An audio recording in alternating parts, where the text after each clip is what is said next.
तर आखाती देशातील युद्धामुळे केंद्र सरकारने मोठा निर्णय घेतलाय। आता पेट्रोल पंपांवरही रॉकेल मिळणार आहे। केंद्र सरकारने तेल कंपन्यांना पेट्रोल पंपावर तात्पुरत्या स्वरूपात रॉकेल साठवण्याची परवानगी दिली आहे आणि त्यामुळे प्रत्येक पेट्रोल पंपावर 2,500 लिटर रॉकेल साठवता येणार आहे। यापूर्वी पेट्रोल पंपांवर इतक्या प्रमाणात रॉकेल साठवण्यास परवानगी नव्हती, मात्र सध्याच्या परिस्थितीचा विचार करून सरकारने ही मर्यादा हटवली आहे।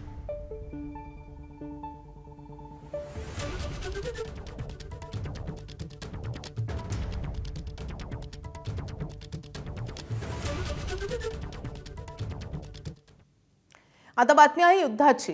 इराणवर क्षेपणास्त्र बॉम्बचा रात्रंदिवस मारा केल्यावर आता अमेरिका इराणमध्ये शस्त्र घुसवण्याच्या तयारीत आहे, अशी माहिती समोर आली आहे। न्यूयॉर्क टाइम्सच्या वृत्तानुसार इराणमध्ये सैन्य घुसवण्याच्या तयारीचा मास्टर प्लॅन अमेरिकेच्या लष्करी मुख्यालयाने तयार केलाय।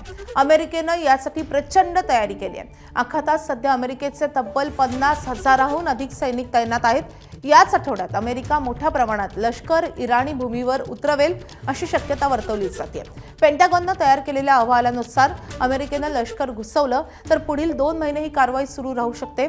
संपूर्ण इराणवर हल्ला करण्याऐवजी काही महत्त्वाची लक्ष्य निर्धारित करून ग्राउंड ऑपरेशन केलं जाईल। त्यासाठी अमेरिकेच्या स्पेशल फोर्सेसद्वारे हल्ला करण्याची तयारी झाली आहे। स्पेशल फोर्सेसचे 2200 जवान केवळ आदेशाची वाट बघतायत। इराणचं खर्ग बेट पहिलं ताब्यात घेतलं जाईल अशी शक्यता आहे, मात्र हा प्लॅन तयार असला तरी अजून अंतिम निर्णय झालेला नाहीये।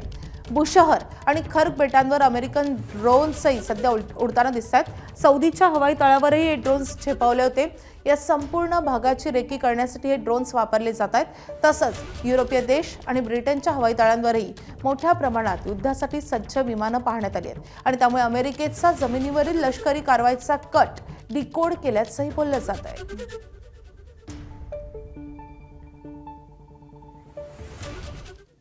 तर खर्ग बेट ताब्यात घेण्याचा ट्रम्प यांचा विचार आहे। खर्ग बेटावरून इराणचं 90% तेल निर्यात केलं जातं। प्रामाणिकपणे सांगतो, इराणचं तेल क्षेत्र ताब्यात घ्यायचंय असं ट्रम्प यांनी स्वतः सांगितलंय। इराणी फार मूर्ख आहेत, मला खर्ग ताब्यात घ्यायचंय असंही ट्रम्प यांनी म्हटलंय। जमिनीवरची लढाई लढून खर्ग मिळवण्याचा अमेरिकेचा प्रयत्न दिसतोय।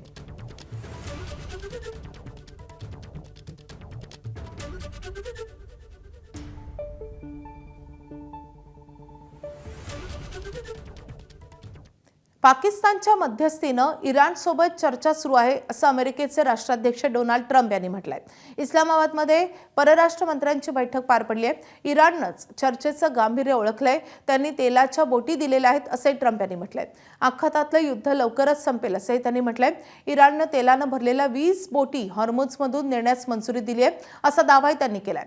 पुढच्या 2 ते 3 दिवसात 20 बोटी हॉर्मुझमधून येतील असा दुजोराही ट्रम्प यांनी दिलाय।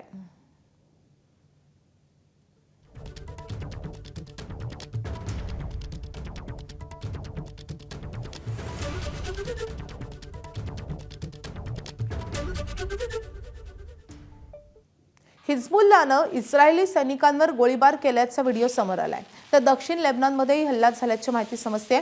या हल्ल्यानंतरचा व्हिडिओ आता समोर आलाय।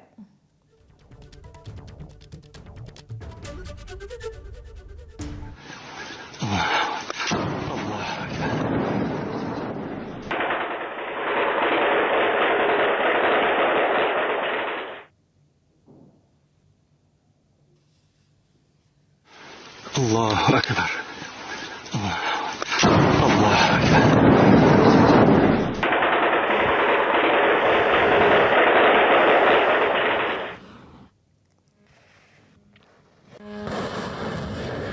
الله أكبر अमेरिका, इस्रायल आणि इराण यांच्यात सुरू असलेल्या युद्धामुळे इंधन पुरवठ्यावर परिणाम झालाय।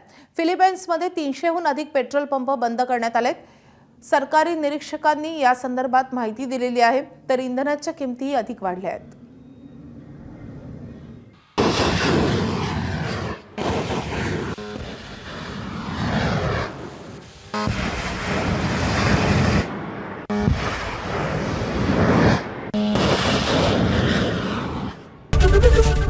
एबीपी माझा, उघडा डोळे बघा नीट।